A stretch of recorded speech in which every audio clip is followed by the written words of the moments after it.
Hi, I'm Brian Mullin, and this is Balls Out Physics, episode 1.1, A Spinning Atmosphere. Now, I just noticed the other day that my very first video, Balls Out Physics, episode 1, Planes Flying on a Spinning Ball, was reposted on another channel on November 6th, and since then, it's gained over 250,000 views. Now that's surprising. I don't know how that works, but it's awesome because it gets people thinking about this problem. When I first started looking into the idea of a rotating Earth and really thinking about that and applying it to the everyday world I see, one of the first things I thought about were planes flying above a spinning Earth, and I talked about that in that video.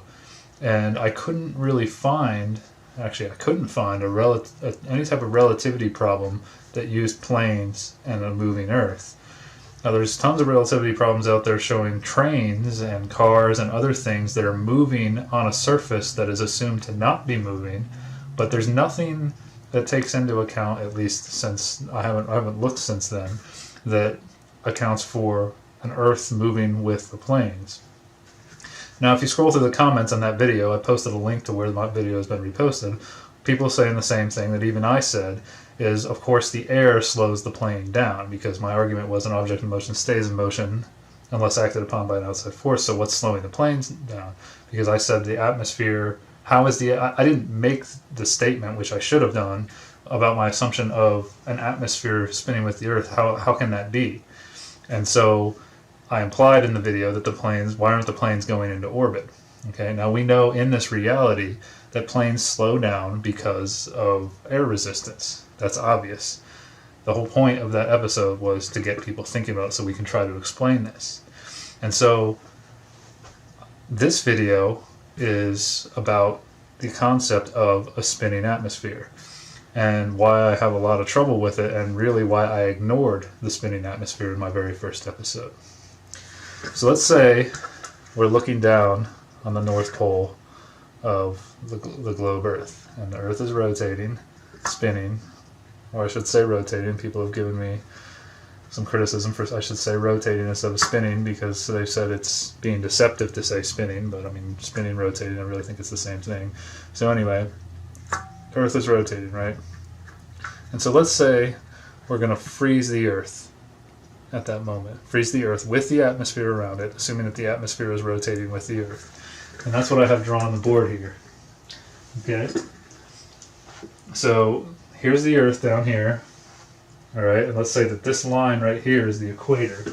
When you're looking down on it, the equator is right here. Okay, so we're just going to say this line is the equator, and then this is the edge of the atmosphere up here, and then there's space out here.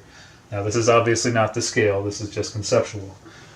Okay. And so at the equator, the circumference of the Earth is roughly 25,000 miles. And so to figure out the instantaneous velocity of the Earth as it spins around its axis on the equator, you divide the circumference by the time it takes to make one revolution, which is 24 hours. And when you do that, you get roughly 1,038 miles per hour. Okay. And so we assume right here that this is the Earth rotating at 1,038 miles per hour. And I said in the video, and people have said in the comments, that you can just say that that's zero. Okay? And so what I want to do is look at this atmosphere and look at 3 points and 3 elevations, okay? A, B, and C, and assume that we're looking at just 1 cubic foot of air, okay, just to get our minds around this volume of air that's frozen in time right now, okay? So all of it's moving, all the air is moving with the Earth in such a way that it appears relatively stationary. You know, we go outside, wind blows and moves around, but it's all moving with the Earth, and that's what slows the plane down, because the atmosphere moves with the Earth, okay? So point A, point B, and point C, all moving with the Earth. I mean, they could be blowing this way, they could be blowing down at this moment, but since we froze them, we know that it's all moving with the Earth and not getting left behind, right? That's the assumption.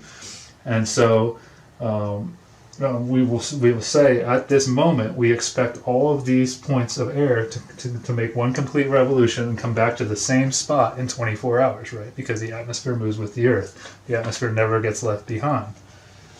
So right off the bat, since we know the velocity is equal to distance divided by time, we can say that VA, the velocity of point A, is greater than the velocity of point B, which is greater than the velocity of point C.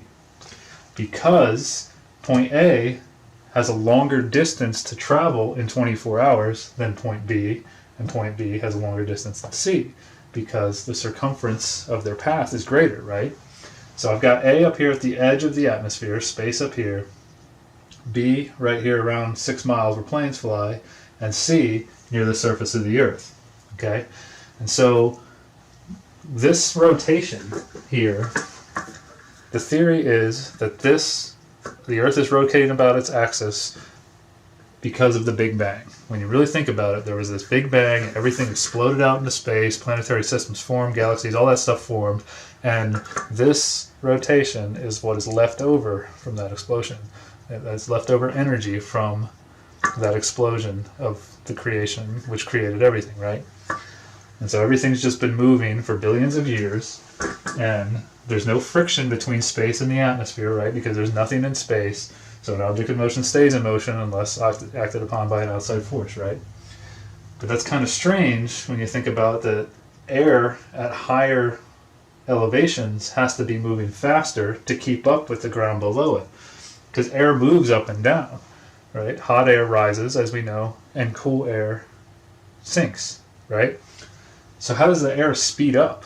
When it's heated, it rises, but then it has to start moving faster.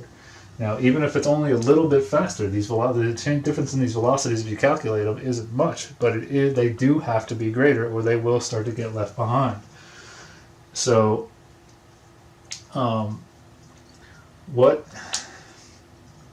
how that is explained, I don't know. I haven't really found anything to talk about how the air has to be moving faster.